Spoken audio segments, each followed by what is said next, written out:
Sebelum momen ini terjadi, 4 bulan sebelumnya, aku hanyalah seorang pengamen jalanan di kota Milan, Italia. This is my story, and this is my journey.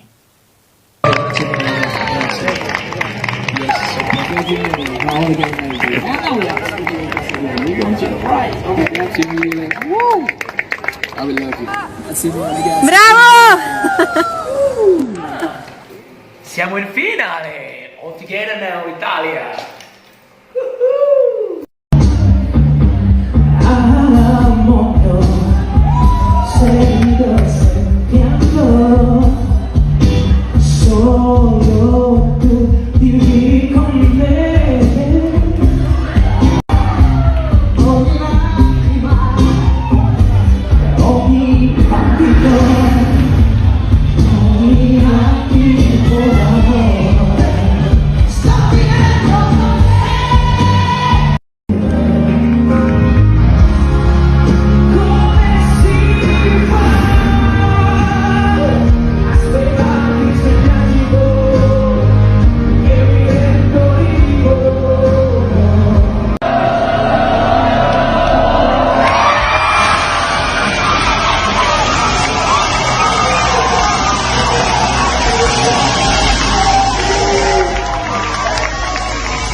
Ha vinto All Together Now 50.000 euro, li sei veramente guadagnati alla grande. Sei felice? Felicissimo, questo per la famiglia, per tutto. Grazie Luca, vai con lo zio Lui è un fenomeno.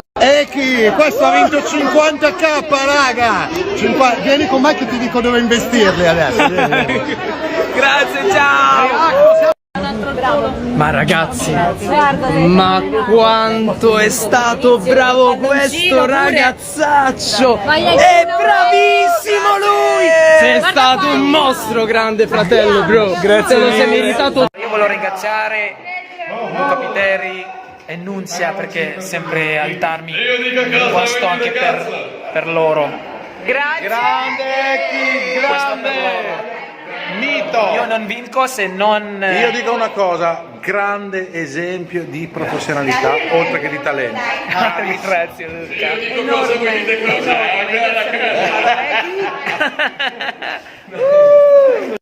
Senza voi, non avrei mai vinto. Grazie mille a tutti. Without you guys I will never win. I love you, I love you, I love you. I love you guys so much, I love you all.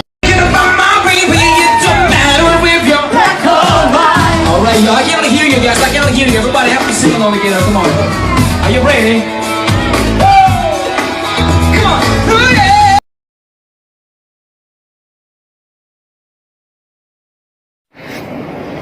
Già arrivato Eki! Che bello che è! Ciao! Bravissimo, bravissimo! Bravo! Bravissimo, guarda che bello!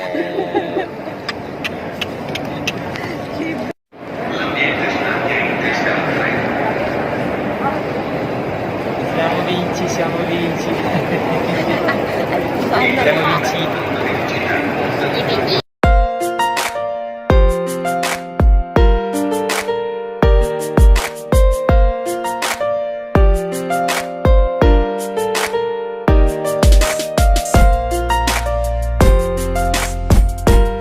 Semuanya, apa kabar? Salam sejahtera semuanya. Salam damai untuk jemaat GBI House of Mercy. Dan salam kenal dari aku, Eki. Senang sekali bisa memberikan kesaksian pada ibadah hari ini. Dan aku mau memberikan kesaksian dalam sebuah persembahan pujian.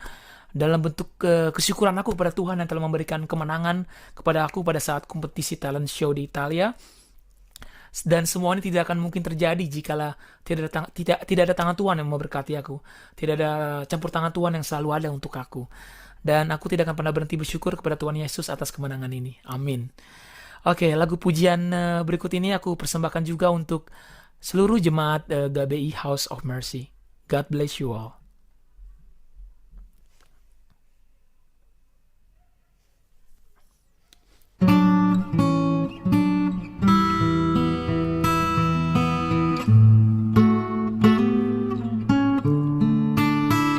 Oh yeah, oh Lord my God, when I know someone other consider all the words thy hands have made. I see the stars, I hear the rolling thunder, thy power through the universe displayed. Then sings my soul, my Savior unto thee. How great thou art, how great thou art. Then sings my soul, my Savior God to thee. How great thou art,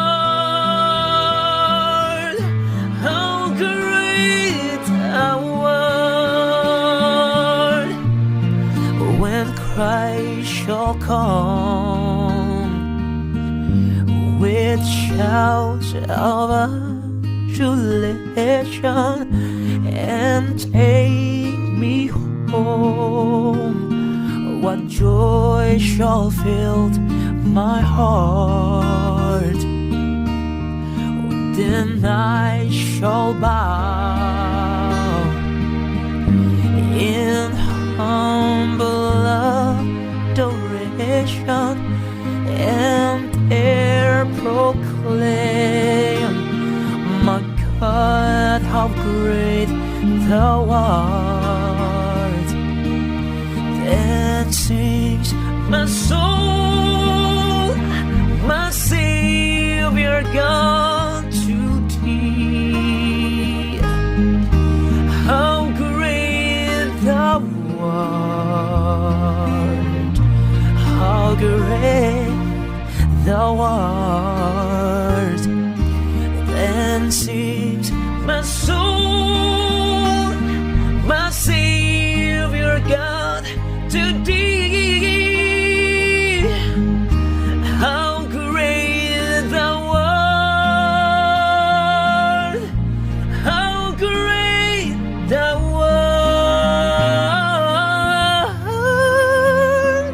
how great thou art, how great thou art.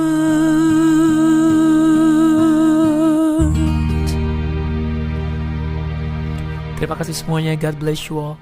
Shalom. Shalom saudara terkasih di dalam Kristus Yesus. Bertemu lagi dengan saya Benny Budianto dalam program streaming pada hari ini. Dimanapun saudara berada, saya percaya penyertaan Tuhan menyertai kita semua. Sehingga kalau kita ada sebagaimana kita ada, semua karena anugerah Tuhan. Kita sudah diberkati oleh kesaksian pujian dari Eki dan bagaimana Tuhan menyertai dia, memberkati kehidupannya, dimulai dari sesuatu yang mungkin tidak dipandang mata oleh orang-orang sekitarnya, sampai pada satu titik Tuhan mengangkat dia menjadi seorang yang berhasil di dalam karirnya.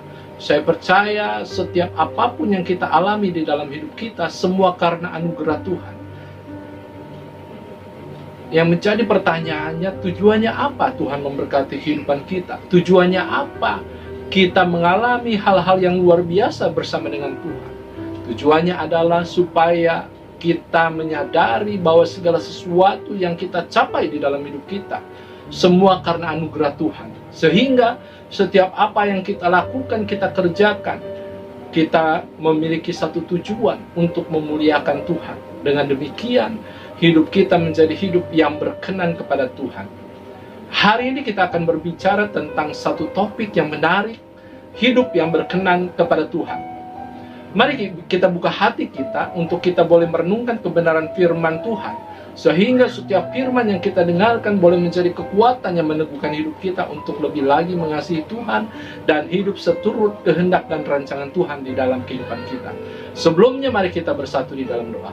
Kami bersyukur atas penyertaan Tuhan yang luar biasa di dalam kehidupan kami, sehingga kami boleh ada semua karena anugerah Tuhan. Sebentar Bapa, kami rindu merenungkan kebenaran firman-Mu, karena kami tahu tanpa penyertaan Tuhan, tanpa firman-Mu, kami tidak dapat berjalan di dalam kehidupan ini sesuai dengan kehendak Tuhan. Untuk itu Bapa, menyertai kami semua, bahkan hamba-Mu yang penuh dengan kelemahan ini, pakai dengan kuat kuasa Roh Kudus-Mu, sehingga setiap kata yang keluar dari bibir lidah hamba-Mu melalui perenungan pada hari ini menjadi sesuatu yang menguatkan, meneguhkan kami semuanya. Terima kasih Bapa. Berfirmanlah ya Tuhan, karena kami siap untuk merenungkan kebenaran firman-Mu. Di dalam nama Tuhan Yesus, kita yang siap merenungkan firman Tuhan, katakan bersama, amin. Haleluya. Saudara-saudara terkasih di dalam Kristus Yesus, seperti tadi saya sudah katakan, tema pada hari ini kita akan berbicara tentang hidup berkenan kepada Tuhan. Firman Tuhan berkata di dalam Galatia 1 ayat 10, jadi bagaimana sekarang? Adakah ku cari kesukaan manusia atau kesukaan Allah? Adakah ku coba berkenan kepada manusia? Sekiranya aku masih mau mencoba berkenan kepada manusia, maka aku bukanlah hamba Kristus. Satu pertanyaan yang menarik untuk kita renungkan saudara. Jadi bagaimana sekarang? Adakah ku cari kesukaan manusia atau kesukaan Allah? Ini satu pertanyaan yang harus kita jawab pribadi lepas pribadi. Sejatinya saudara, setiap manusia ingin mencari kebahagiaan untuk dirinya sendiri, ingin mencari kedamaian untuk dirinya sendiri. Tetapi ada satu pertanyaan yang harus kita jawab. Apakah kita mencari kesukaan untuk manusia atau kesukaan untuk Tuhan? Hari ini kita belajar. Ternyata saudara, ada satu hal yang harus kita kerjakan di dalam hidup kita untuk kita dapat menjadi pribadi yang menyukakan hati Tuhan. Apa itu saudara? Kita harus hidup berkenan kepada Tuhan. Untuk mendasari kebenaran firman Tuhan, mari kita buka di dalam Matius 17 ayat 1 sampai dengan ayat 13. Saya akan bacakan buat saudara kebenaran-kebenaran firman ini di dalam Matius 17 ayat 1 sampai dengan ayat yang ke-13. Yesus dimuliakan di atas gunung. 6 hari kemudian, Yesus membawa Petrus, Yakobus, dan Yohanes saudaranya, dan bersama-sama dengan mereka ia naik ke sebuah gunung yang tinggi. Di situ mereka sendiri saja.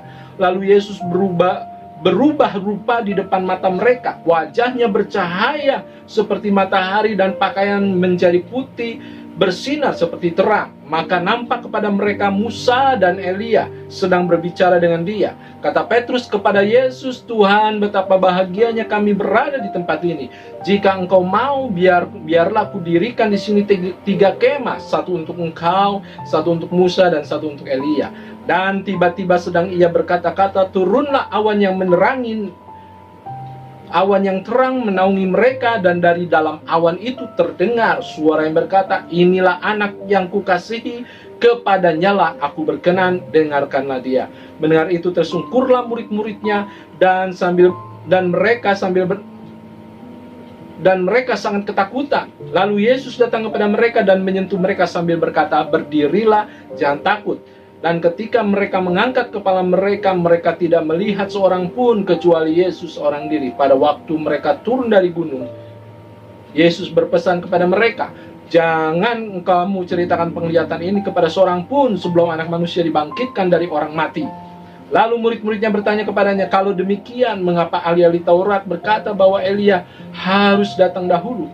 Jawab Yesus, memang Elia datang dan memulihkan segala sesuatu, dan aku berkata kepadamu, Elia sudah datang, tetapi orang tidak mengenal dia dan memperlakukannya menurut kehendak mereka. demikian juga Anak Manusia akan menderita oleh mereka. Pada waktu itu mengertilah murid-murid Yesus bahwa ia berbicara tentang Yohanes Pembaptis. Glory bagi nama Tuhan. Satu perikop yang luar biasa. Yesus dimuliakan di atas gunung, dan ada satu penglihatan di mana pada saat itu Yesus membawa Petrus, Yakobus, dan Yohanes. Yesus berubah. Wajahnya Yesus berubah rupa di depan mereka. Wajahnya bercahaya seperti matahari dan pakaian menjadi putih bersinar seperti terang. Dan mereka melihat bagaimana Yesus bercakap-cakap dengan Musa dan Elia, sehingga mereka bersuka cita. Murid-muridnya yaitu Petrus, Yakobus, dan Yohanes bersuka cita. Dan Petrus berkata kepada Yesus, alangkah bahagianya mereka jika engkau mau. Biarlah kami mendirikan 3 kemah, 1 buat engkau, 1 buat Musa, dan 1 untuk Elia. Saudara-saudara yang terkasih di dalam Kristus Yesus, tiba-tiba sedang ia berkata, turunlah awan yang kerang menaungi mereka, dan di dalam awan itu terdengar suara yang berkata, inilah anak yang kukasihi, kepadanya lah aku berkenan, dan dengarkanlah dia. Satu kalimat yang luar biasa. Dari awan-awan terdengar suara yang nyata, suara yang sangat jelas terdengar oleh murid-murid pada saat itu. Inilah anak yang kukasihi, kepadanya lah aku berkenan, dengarkanlah dia. Satu kalimat yang tidak berbeda dengan kalimat yang dilontarkan juga pada saat Yesus dibaptis oleh Yohanes Pembaptis. Dan pada saat itu langit terbuka, dan ada suara yang terdengar, inilah anak yang kukasihi, kepadanya lah aku berkenan. Jadi saudara, melalui ayat mas ini yang kita baca, inilah anak yang kukasihi, kepadanya lah aku berkenan, dengarkanlah dia.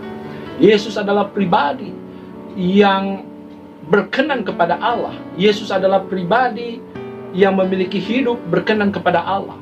Tentunya ada tokoh-tokoh Alkitab juga yang memiliki hidup berkenan kepada Allah. Kalau kita membaca bagaimana Daud dikatakan berkenan di hati Allah, sehingga ia dipilih menjadi raja atas Israel. Dan kalau lihat bagaimana peristiwa-peristiwa yang luar biasa terhadap tokoh-tokoh di dalam Alkitab yang menggambarkan bahwa apa yang mereka lakukan sesuatu yang berkenan kepada Allah, sehingga penyertaan Allah luar biasa di dalam kehidupan setiap orang yang berkenan kepada Dia. Sadrak, Mesak, dan Abednego ketika diperhadapkan dengan dapur api, ia berkata kepada Nebukadnezar, kalau Tuhan Allah yang kami sembah akan menolong kami, ia pasti akan menolong kami. Dan seandainya tidak, hendaklah Tuanku ketahui bahwa kami tidak akan menyembah patung yang Tuanku dirikan. Ini menjadi satu kesaksian bahwa orang-orang ini adalah orang-orang yang memiliki hidup berkenan kepada Allah, sehingga tatkala ia dihukum, dijatuhkan, dilemparkan ke dapur api, mereka tidak mati, tetapi ada satu pribadi lain di antara mereka yang rupanya seperti anak dewa, dikatakan seperti itu oleh Nebukadnezar. Ini menjadi satu pembuktian bahwa hidup mereka, Sadrak, Mesak, dan Abednego, adalah hidup yang berkenan kepada Allah.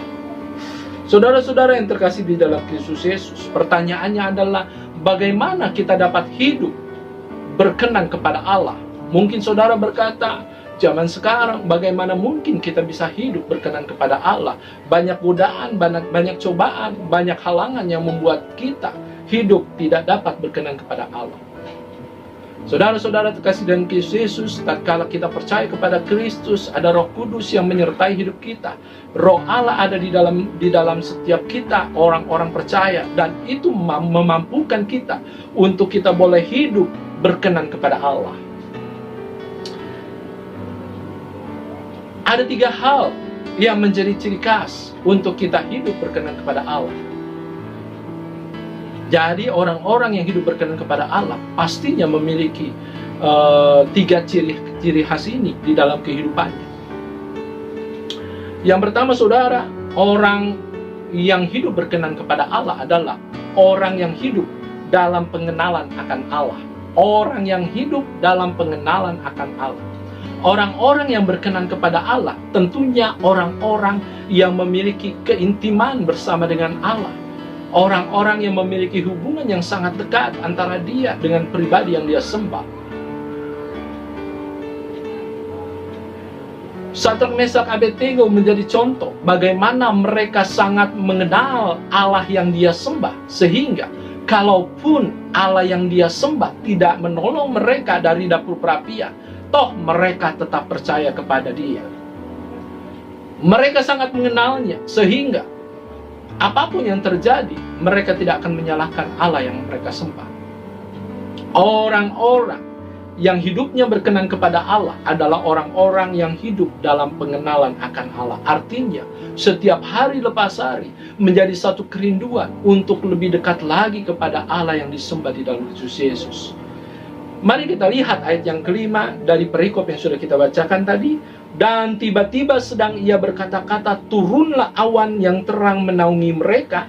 Dan dari dalam awan itu terdengar suara yang berkata, inilah anak yang kukasihi, kepadanya lah aku berkenan, dengarkanlah dia. Saudara-saudara, tatkala murid-murid Yesus mendengar suara itu, mereka tahu suara itu bukan suara manusia. Mereka tahu suara itu berasal dari satu pribadi yang berkuasa dari semua orang yang ada di dalam dunia ini, bahkan di surga. Mereka mengenal suara itu adalah suara dari tempat yang maha tinggi. Kadang-kadang kita mau hidup berkenan kepada Allah. Kita punya kerinduan hidup berkenan kepada Allah. Tetapi kita tidak mengenal Allah yang kita sembah tersebut. Kita tidak mau lebih lagi mengenal dia secara intim. Sehingga kita tidak mengerti apa yang ia inginkan untuk kita lakukan di dalam hidup kita. Dan pada akhirnya, kita tidak hidup berkenan kepada Allah. Saudara, pengenalan akan Allah membuat kita mengenal siapa kita. Pada saat kita punya kerinduan mengenal Allah yang kita sembah, semakin hari semakin dalam. Pada saat itu, kita mengenal siapa diri kita. Siapa kita, siapa dia. Dan kita mengerti bahwa kita adalah pribadi yang sudah ditebus oleh darah yang sangat mahal. Darah Yesus Kristus di atas kayu salib. Seperti yang dikatakan di dalam 1 Korintus 7 ayat 23. Kamu telah dibeli dan harganya telah lunas dibayar. Karena itu janganlah kamu menjadi hamba manusia.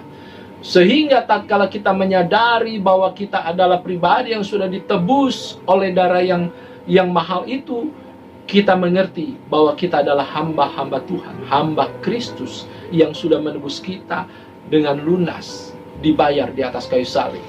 Tatkala kita mengenal dia, tatkala pengenalan akan Allah ada di dalam kehidupan kita, itu membuat kita menyadari siapa kita. Manusia yang penuh dengan kelemahan ini, manusia yang seharusnya dihukum karena dosa dan pemberontakan kita. Tetapi karena anugerah dia, kita diselamatkan oleh karena anugerah. Glory bagi nama Tuhan. Dan saudara, pengenalan akan Allah membuat kita mengenal siapa Allah sesungguhnya di dalam kehidupan kita. Pada saat pengenalan Allah ada di dalam kehidupan kita, yang pertama kita mengerti, kita mengenal siapa diri kita di hadapan dia. Siapa kita. Dan yang kedua, kita mengenal siapa Allah yang kita sembah. Siapa Allah sesungguhnya di dalam kehidupan setiap orang yang percaya kepada dia. Ini penting untuk kita boleh hidup berkenan kepada Allah. Bagaimana mungkin seorang bisa hidup berkenan kepada Allah kalau ia tidak mengenal Allah dengan sesungguhnya di dalam hidupnya. Saya percaya kita adalah pribadi yang rindu semakin hari mengenal akan dia secara pribadi. Sehingga bukan karena kata orang kita berkata bahwa dia baik, tapi kita mengalami dia. Kita mengalami kebaikan dia di dalam hidup kita. Dan kita menyimpulkan di dalam hidup kita bahwa dia adalah Allah yang baik. Yohanes 4 ayat 24 berkata, Allah itu roh, dan barang siapa menyembah dia, harus menyembahnya dalam roh dan kebenaran. Ini merupakan salah satu percakapan antara Yesus dengan perempuan di Samaria, saudara. Dan di satu kalimat disimpulkan bahwa Allah itu adalah roh, dan barang siapa menyembah dia, harus menyembahnya dalam roh dan kebenaran. Sehingga tatkala pengenalan akan Allah ada di dalam kehidupan kita sebagai orang percaya, kita akan mengerti bahwa Dia adalah roh, Dia adalah kebenaran, dan setiap orang yang menyembah Dia harus menyembah dalam roh dan kebenaran. Artinya, orang yang rindu menyembah Dia, ia harus hidup di dalam kebenaran Allah itu sendiri. Sehingga untuk kita dapat hidup berkenan kepada Allah, kita harus memiliki pengenalan akan Allah. Karena pengenalan akan Allah itu membuat kita menyadari siapa diri kita, dan kita mengerti dengan sesungguhnya siapa Allah yang kita sembah di dalam Yesus Kristus. Dan pengenalan akan Allah membuat kita mengerti apa yang harus kita lakukan di dalam hidup kita. Pada saat pengenalan Allah ada di dalam kehidupan setiap orang percaya, dia menyadari siapa dirinya, siapa Allah yang dia sembah, dan apa yang harus dia lakukan di dalam hidupnya untuk dapat menyenangkan hati Tuhan, untuk dapat memiliki hidup yang berkenan kepada Dia.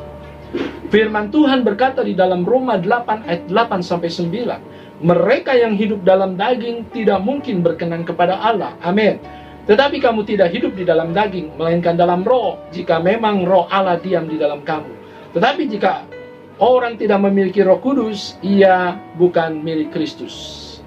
Kalau orang tidak menyadari siapa Allah itu sesungguhnya, Allah yang dia sembah di dalam Kristus Yesus, Allah yang ada di dalam setiap hati orang percaya melalui Roh Kudusnya,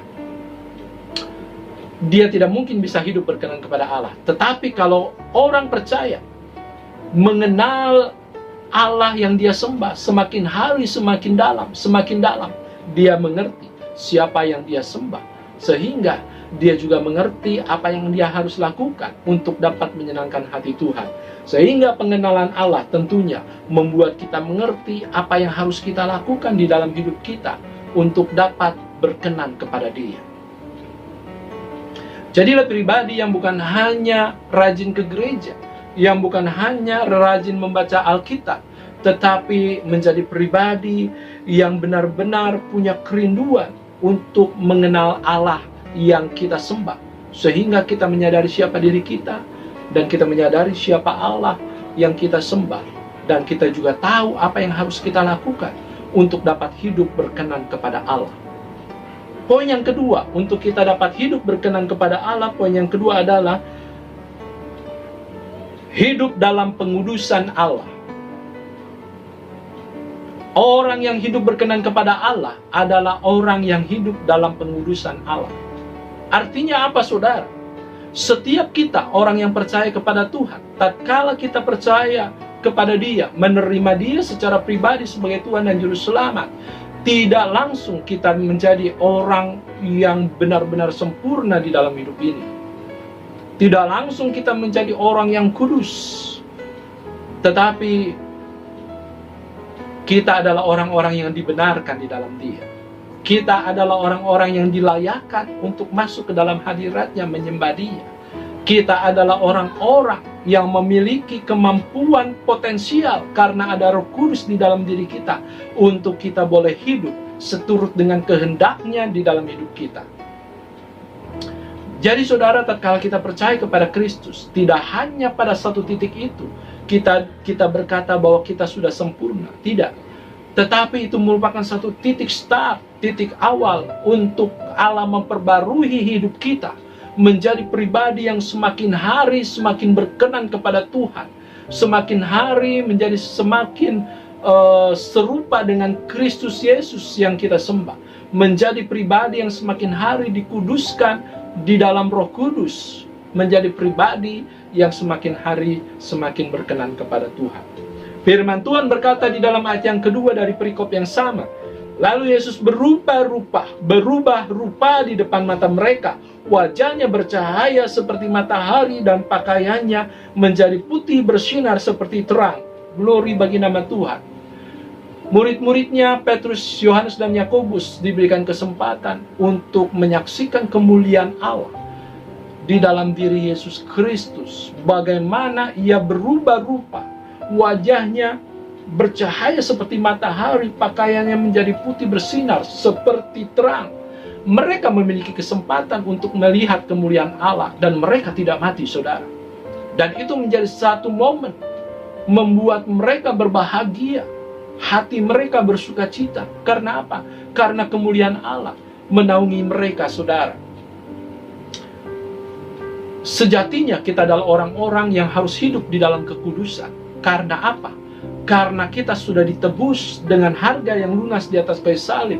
Sehingga kita adalah hamba Kristus, hamba Tuhan, yang harus hidup seperti Tuannya, yaitu Yesus Kristus, yang sudah memberi teladan bagi kita.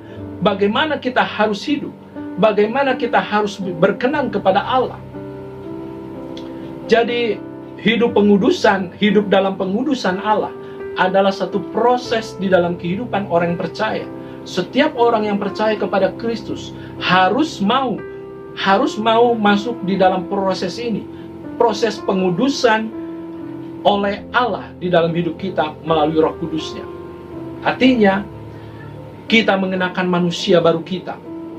Manusia yang sudah dipersiapkan Allah pada saat kita percaya kepada Dia. Kita menanggalkan manusia lama kita yang penuh dengan kelemahan, yang penuh dengan dosa. Dan kita mengenakan manusia baru kita. Semakin hari diperbarui, sampai saatnya kita memiliki pikiran dan perasaan seperti Kristus Yesus. Kita bertingkah laku seperti Yesus Kristus karena teladan Yesus Kristus. Menjadi satu hal yang harus kita ikuti di dalam kehidupan kita hari lepas hari. Saudara, mungkin saudara berkata hidup dalam pengudusan Allah menjadi satu hal yang sangat sukar untuk kita lakukan. Tapi sejatinya, setiap orang yang percaya kepada Kristus harus melalui proses ini. Harus mau dibentuk oleh Kristus, oleh Roh Kudus di dalam kehidupan kita. Firman Tuhan berkata di dalam 1 Petrus 1 ayat yang ke-16, sebab ada tertulis, kuduslah kamu, sebab aku kudus. Allah adalah kudus.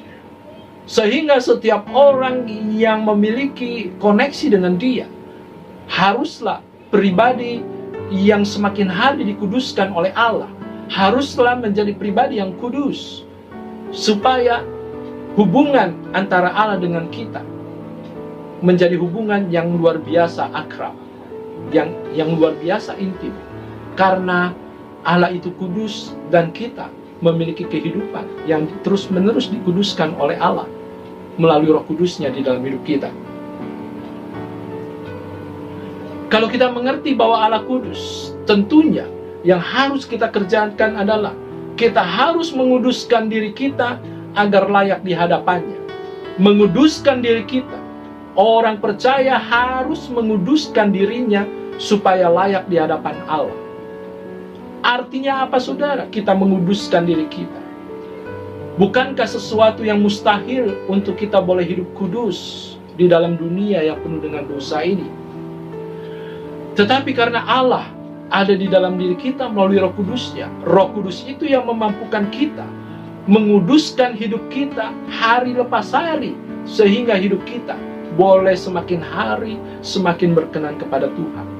Tetapi ini menjadi satu proses yang tidak semata-mata terjadi tanpa ada yang harus kita lakukan di dalam hidup kita. Setiap kita, saudara dan saya, harus membuka hati kita untuk kita mau dibentuk, kita mau diubahkan sesuai dengan kehendak Tuhan di dalam hidup kita. Roma 12 ayat 2 berkata, janganlah kamu menjadi serupa dengan dunia ini, tetapi berubahlah oleh pembaruan budimu, sehingga kamu dapat membedakan manakah kehendak Allah, apa yang baik, yang berkenan kepada Allah, dan yang sempurna. Jadi ada peran serta kita sebagai orang percaya untuk kita boleh masuk dalam pengudusan Allah melalui Roh Kudus-Nya. Apa itu, saudara? Kita tidak boleh serupa dengan dunia, tetapi kita harus berubah melalui pembaharuan budi kita melalui pembaruan budi kita, sehingga kita mengerti apakah kehendak Allah, apa yang baik, yang berkenan kepada Allah. Kita mau dan rela dibentuk oleh Roh Kudus untuk menjadi pribadi yang semakin hari serupa dengan Dia, sehingga berkenan di hadapannya artinya kita rela masuk dalam pembentukannya agar kita dikuduskan olehnya.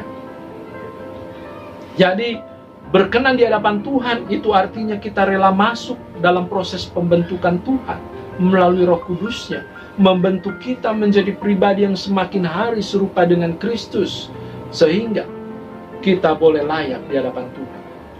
Yesaya 64 ayat 8 berkata, "Tetapi sekarang ya Tuhan, Engkaulah Bapa kami, kamilah tanah liat, dan Engkaulah yang membentuk kami, dan kami sekalian adalah buatan tangan-Mu."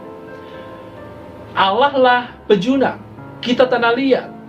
Yang dibutuhkan adalah kerelaan dari tanah liat untuk dibentuk oleh Sang Penjunang Agung. Saudara harus merelakan diri saudara dibentuk oleh Allah melalui Roh Kudus-Nya.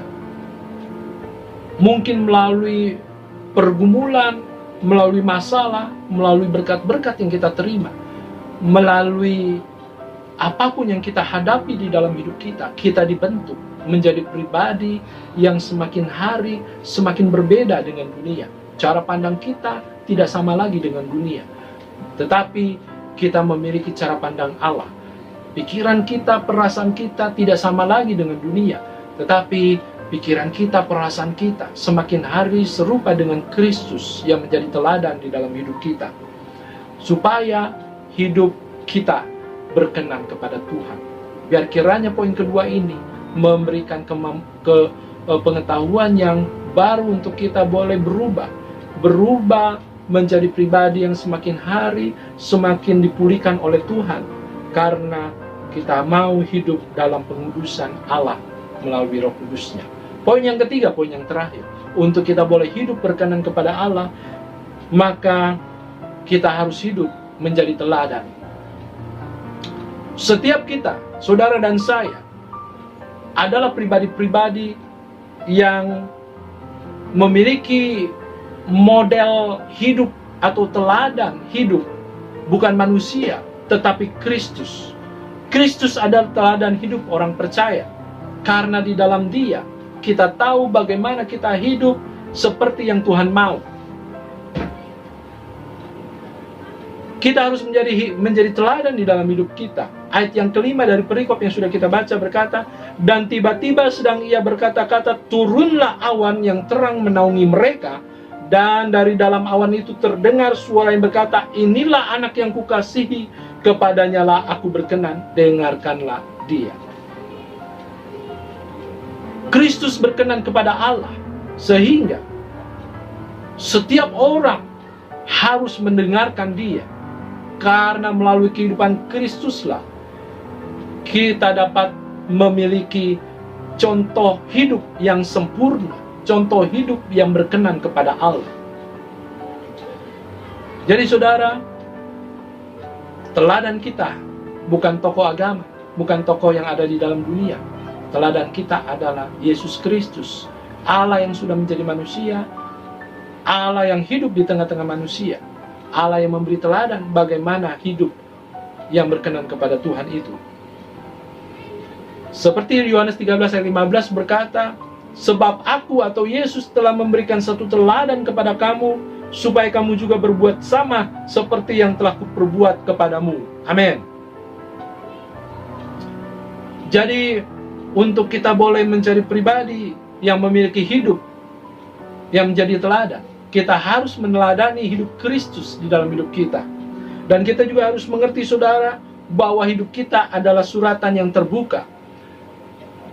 Saudara, tatkala kita menjadi orang percaya, kita adalah suratan yang terbuka, di mana orang-orang yang belum mengenal Tuhan, mereka akan melihat suratan terbuka itu. Mereka akan percaya kepada Tuhan yang mengubah hidup kita, kalau kita memiliki keteladanan di dalam hidup kita. Karena telah ternyata bahwa kamu adalah surat Kristus yang ditulis oleh pelayanan kami, Ditulis bukan dengan tinta tetapi dengan roh dari Allah yang hidup, bukan pada lolo batu melainkan pada lolo daging, yaitu di dalam hati manusia. 2 Korintus 3 ayat 3. Kita adalah suratan yang terbuka. Kita adalah pribadi-pribadi yang harus menjadi teladan di dalam dunia ini, karena orang-orang yang ada di dalam dunia ini tidak mungkin mereka percaya kepada Tuhan kalau mereka tidak melihat keteladanan di setiap hidup orang-orang yang percaya kepada Tuhan. Banyak orang yang menjadi kecewa dan tidak mau percaya kepada Tuhan karena mereka melihat bagaimana kehidupan orang Kristen. Banyak yang hidup semaunya, tidak menjadi teladan, sehingga menjadi batu sandungan bagi orang yang ingin percaya kepada Tuhan. Hari ini kita harus mengerti bahwa teladan hidup kita adalah Kristus, dan juga kita harus mengerti bahwa kita adalah suratan yang terbuka. Artinya kita harus menjadi teladan bagi orang-orang sekitar kita yang belum percaya kepada Tuhan, supaya mereka percaya kepada Dia sebagai Tuhan dan Juru Selamat kita yang mengubah hidup kita. Karena apa, saudara? Karena keteladanan hidup adalah penginjilan yang efektif bagi orang dunia yang belum percaya kepada Kristus. Mungkin saudara tidak dapat berkata-kata tentang Kristus secara verbal, tetapi saudara dapat menginjil, memberitakan kabar baik melalui perubahan hidup yang semakin hari semakin menjadi berkat bagi orang-orang sekitar saudara. Karena satu hal yang mereka lihat di dalam kehidupan kita, bukan pada saat kita berkhotbah, tetapi pada saat kita menghidupi khotbah itu hari lepas hari. Bagaimana kita diubahkan oleh Tuhan sehingga hidup kita berbeda dengan orang yang belum percaya kepada Tuhan. Dan mereka akan melihat Kristus di dalam hidup kita, dan mereka akan percaya kepada Tuhan. 1 Timotius 4 ayat 12. Jangan seorang pun menganggap engkau rendah karena engkau muda. Jadilah teladan bagi orang-orang percaya. Amin. Dalam perkataanmu, dalam tingkah lakumu, dalam kasihmu, dalam kesetiaanmu, dan dalam kesucianmu. Timotius diingatkan oleh Paulus, saudara, untuk ia dapat menjadi teladan. Bukan bagi orang dunia, tetapi bagi orang percaya. Satu tingkatan yang lebih lagi, saudara. Kita harus menjadi teladan bagi orang percaya. Dalam apa, saudara? Dalam perkataan kita, dalam tingkah laku kita, dalam kasih kita, dalam kesetiaan kita, dan dalam kesucian kita. Kalau kita dapat menjadi teladan, kita dapat menginjil, kita dapat memberitakan karya Kristus yang agung kepada orang-orang yang belum pernah mengenal Tuhan melalui keteladanan hidup kita, dan mereka akan percaya bahwa ada satu pribadi yang luar biasa yang mengubah kehidupan saudara dan saya, dan pribadi itu adalah Kristus Yesus, sehingga hidup kita menjadi hidup yang berkenan kepada Tuhan. Biar kiranya kebenaran firman Tuhan ini menjadi kekuatan untuk kita boleh hidup berkenan kepada Tuhan. Poin pertama, orang yang hidup berkenan kepada Tuhan adalah orang yang hidup dalam pengenalan akan Allah. Orang yang mencari terus kebenaran di dalam firman Tuhan. Orang yang terus mencari Allah di dalam hidupnya. Mencari Allah bukan sekedar mereka beribadah setiap hari Minggu, tetapi mereka mencari Allah. Mereka rindu mengenal Dia lebih dalam lagi. Adalah orang-orang yang memiliki hidup yang berkenan kepada Tuhan. Dan poin yang kedua, orang yang hidup berkenan kepada Tuhan adalah orang yang hidup dalam pengudusan Allah. Setiap kita adalah pribadi-pribadi yang percaya kepada Kristus. Pada saat kita percaya kepada Kristus, kita harus siap dikuduskan oleh Allah melalui Roh Kudus-Nya yang ada di dalam diri kita. Bagaimana caranya? Kita menyerahkan tata hidup kita kepada Dia. Kita berjalan sesuai dengan kehendak Tuhan, bukan dengan kehendak kita, bukan dengan ego kita, tetapi dengan pimpinan Roh Kudus. Sehingga pimpinan Roh Kudus itu akan membuat kita menjadi pribadi yang terus dibentuk, diperbaharui hari lepas hari. Pada saatnya nanti kita menjadi pribadi yang kudus seperti Allah itu kudus. Sehingga kita memiliki koneksi dengan Allah, keintiman yang luar biasa dengan Allah. Dan dengan cara itu kita memiliki hidup yang berkenan kepada Allah. Dan poin yang ketiga, orang yang hidup berkenan kepada Allah adalah orang yang hidup menjadi teladan. Kristus adalah teladan hidup kita. Setiap kita adalah suratan yang terbuka. Artinya, setiap kita mau tidak mau, suka atau tidak, tak kala kita percaya kepada Kristus menjadi orang percaya, kita harus menjadi teladan. Karena hidup kita dilihat oleh orang-orang lain yang belum mengenal Tuhan. Dan harusnya hidup kita menjadi hidup yang berkenan kepada Tuhan. Sehingga orang-orang sekitar kita melihat perubahan yang luar biasa. Dan mereka percaya kepada Kristus. Haleluya. Mari kita menjadi pribadi-pribadi yang terus hidup di dalam pengenalan akan Allah. Menjadi pribadi yang terus hidup di dalam pengudusan Allah melalui Roh Kudus-Nya. Dan menjadi pribadi yang hidup menjadi teladan dimanapun kita berada. Mari kita berdoa. Terima kasih Bapa atas kebenaran firman-Mu. Biar kiranya kekuatan Allah Roh Kudus menyertai kami pribadi lepas pribadi, supaya kami boleh hidup berkenan kepada Tuhan. Menyertai setiap hamba-hamba-Mu, menyertai setiap jemaat-Mu dimanapun mereka berada. Tuhan berikan kekuatan kepada mereka untuk tetap berdiri kuat di dalam Tuhan, melewati setiap pergumulan. Biar kiranya kami tetap menjadi pribadi yang semakin kuat di dalam Tuhan. Terima kasih Bapa. Di dalam nama Tuhan Yesus kami berdoa. Haleluya. Amin. Terima kasih atas waktu yang sudah saudara berikan. Tuhan Yesus memberkati. Amin.